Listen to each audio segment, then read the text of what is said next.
Yo, what's going on, guys? I am back from visiting Miami, St. Petersburg, looking at graduate schools and places to potentially live next year and build a studio. But either way, guys, I want to talk about some news that came out. Shout out Cody Taylor, MBA, and he's a credential reporter covering the Orlando Magic at Rookie Wire for US Today. And he wrote, Jonathan Isaac says he feels good and is still adjusting and recuperating after a hard practice. His practice on Monday was the first time he was able to go 5-on-5 with the team in practice. And Cody Taylor asked him if he had a sense when he could return, and he said in a couple weeks they're starting to test things out and seeing how he feels. And I think that's just some big news that, if anything, people are going to overlook because it's Jonathan Isaac. And I think it's something, guys, this is a team that's long and lanky, the Orlando Magic. And Jonathan Isaac, not only, even if he's not here anymore for the future, Jonathan Isaac just playing out the rest of the season could turn himself into a really good trade chip that they could use in future negotiations with other teams, because he has a salary that is partially guaranteed and then eventually becomes unguaranteed. So he's actually a really good trade piece. So right there, you think about it in that way, you're like, damn, yeah, it's in their best interest to show other teams that he can be usable, he can be serviceable. And I think right now we're also seeing Jalen Suggs come back, and this is a team that they've got a mix of young and old talent, and it could, work out. So I think it's definitely a guy that, like Jonathan Isaac, he's so good defensively. He was a defensive player of the year candidate. And I think if they get him back just this season, imagine Paulo Banchero,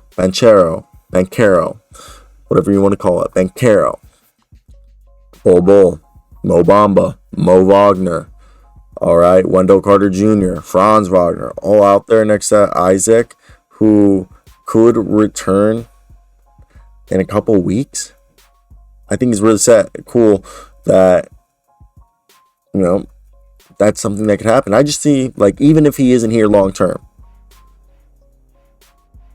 like, this could be great for them. I don't know. I just think, let's pull up his stats in the past. I'm a little still out of it from my travels, guys. That's just going to have to be, I'm not 100% kumbaya yet, but Jonathan Isaac was a guy that every single year his three-point shot got better, okay? And he was another guy that every single year we're seeing, him defensively got better. He was a guy averaging like 2 blocks, 2 steals his last full season. 2.3 blocks, 1.6 steals in 34 games. He was shooting 34% threes, career 33% three-point shooter. And he's averaging 12 points a night. Now, I expect him when he comes back to be closer to the 2018, either sophomore or freshman year. But this is interesting to look. And he's a guy who's 25 only, with like over a 7-foot plus wingspan. And I do think this is interesting when we look at it, how it's all going to play out. So I want to hear your guys' thoughts. Do you think Jonathan Isaac is going to be a really good player? So I do wonder, and my girlfriend just texted me that there's engine problems. Thank God I have a second flight for her, just in case this one gets canceled or something happens. But what I do believe is Jonathan Isaac coming back for this team, he's either going to help them shore up their defense, or he's either going to play decent enough that they're going to be able to trade him. He's 13. The team's 13-24, so if they really wanted to turn it around, they could. They go on a win string. And I also think Jamal Mosley isn't a bad coach. I do need a shave. Also, let me open this lamp right here so we get more light. Oh, it's unplugged. It's unplugged, this lamp.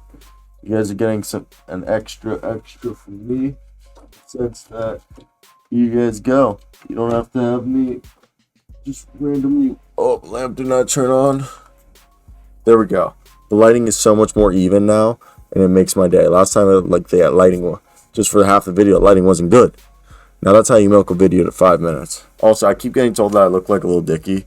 I mean, for the last 3 years, that's what everyone, literally, I was just at the gas station, he's like, what do people tell you look like? And I respond to the guy, Lil Dicky, and sometimes Ricky Rubio.